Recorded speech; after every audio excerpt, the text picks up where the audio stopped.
ശുഭാപ്തി വിശ്വാസത്തോടും ശുഭചിന്തകളോടും കൂടിയുള്ള നല്ലൊരു ദിവസം എല്ലാവർക്കും ആശംസിക്കുന്നു. എൻ്റെ പേര് നിഷ സിംഗ്. ഞാൻ ഹാപ്പിനെസ് ചാരിറ്റി ട്രസ്റ്റിലെ ഒരു മെമ്പറാണ്. ഞാൻ ഇന്നിവിടെ പറയാൻ പോകുന്ന വിഷയമാണ് അമിതവണ്ണം, അതായത് ഒബിസിറ്റി.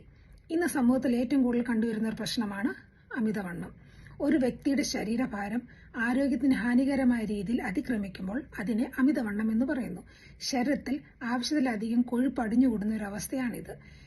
ഇന്നിത് മുതിർന്നവരിൽ മാത്രമല്ല, കുട്ടികളിലും യുവാക്കളിലും കൂടി കാണുന്ന ഗൗരവമുള്ള ആരോഗ്യ പ്രശ്നമായി മാറിക്കൊണ്ടിരിക്കുന്നു. അമിതവണ്ണത്തിന്റെ പ്രധാന കാരണങ്ങൾ നമുക്ക് നോക്കാം. അൺഹെൽത്തി ഫുഡ് ആണ് അതിന്റെ ഏറ്റവും വലിയ കാരണം. അതായത് ഫാസ്റ്റ് ഫുഡ്, ജങ്ക് ഫുഡ്, പഞ്ചസാര കൂടുതലുള്ള ഭക്ഷണങ്ങൾ, ശീതളപാനീയങ്ങൾ എന്നിവ അമിതമായി ഉപയോഗിക്കുന്നത് നമുക്ക് അമിതവണ്ണത്തിന് കാരണമാകുന്നു. Television, mobile phone, video game എന്നിവയിൽ കൂടുതൽ സമയം ചെലവഴിക്കുമ്പോൾ നമ്മൾ വ്യായാമം ചെയ്യാൻ മടിക്കുന്നു. അമിത ഭക്ഷണം കഴിക്കൽ, വിശപ്പില്ലെങ്കിൽ ഇടയ്ക്കിടയ്ക്ക് ഭക്ഷണം കഴിക്കുന്ന ഒരു ശീലമുണ്ടാകുന്നത്. ഉറക്കക്കുറവ്, മതിയായ ഉറക്കം ലഭിക്കാത്തത് അമിതവണ്ണത്തിന് കാരണമാകുന്നു.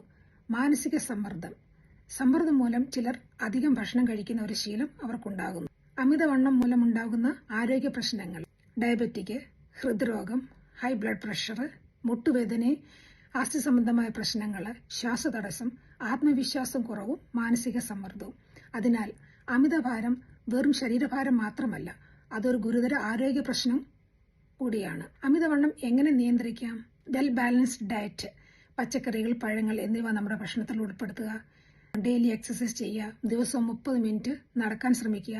അല്ലെങ്കിൽ ഏതെങ്കിലും കളികളിൽ ഏർപ്പെടാം. യോഗ നമുക്ക് ചെയ്യാം. വീട്ടിൽ തയ്യാറാക്കുന്ന ഭക്ഷണങ്ങൾ കഴിക്കാൻ ശ്രമിക്കുക. മതിയായ ഉറക്കം, ദിവസവും 7 തൊട്ട് 8 മണിക്കൂർ വരെ ഉറങ്ങാൻ ശ്രമിക്കുക. ആരോഗ്യകരമായ ജീവിതശൈലി. അമിതവണ്ണം ഇന്നൊരു വ്യക്തിയുടെ പ്രശ്നം മാത്രമല്ല, സമൂഹത്തിന്റെ ഒരു വെല്ലുവിളിയാണ്.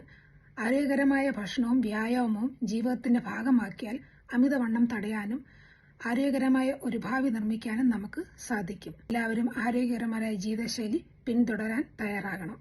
നന്ദി, നമസ്കാരം.